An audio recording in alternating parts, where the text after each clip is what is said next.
पूर्णाहुति के साथ संपन्न हुआ श्री श्री 1008 लक्ष्मी नारायण महायज्ञ। बुधवार को पूर्णाहुति के साथ 9 दिवसीय श्री श्री 1008 लक्ष्मी नारायण महायज्ञ विधिवत रूप से समापन हुआ। इस दौरान विधिवत पूजा अर्चना की गई। इस अवसर पर वाराणसी के आचार्य परमात्मा पांडे तथा उनके सहयोगी पंडित नरेंद्र पाठक, पंडित अजीत पांडे, पंडित प्रियांश पांडे, पंडित धीरेन्द्र शास्त्री तथा अन्य सहयोगी पंडितों के द्वारा वैदिक मंत्रोच्चार के साथ हवनादि की गई।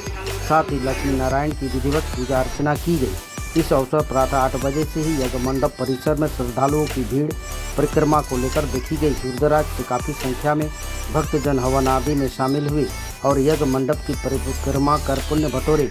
इस अवसर पर आचार्य परमात्मा पांडे के द्वारा वैदिक मंत्रोच्चार के साथ विभिन्न कर्मकांड पूर्ण किए गए। इस अवसर पर मुख्य यजमान के रूप में प्रदीप बनर्जी, सहपत्नी महेश कपूर, सहपत्नी जगन्नाथ बावरी, सहपत्नी उज्ज्वल घोष मुख्य रूप से हवनादि में शामिल हुए।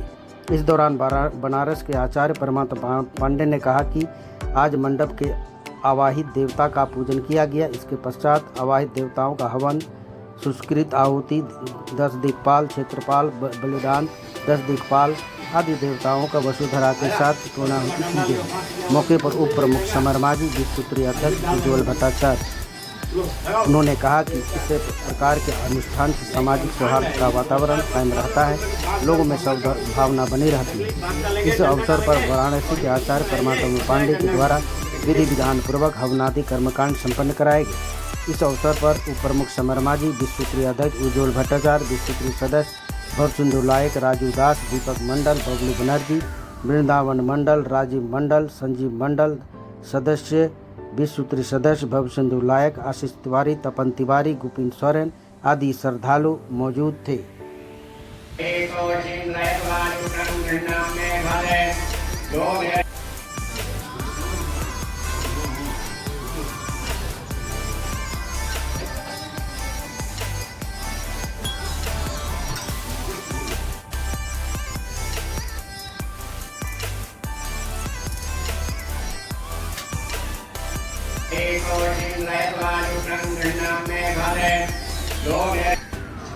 आज श्री श्री 1008 लक्ष्मी नारायण महायज्ञ का समापन हुआ, पूर्णाहुति हुई।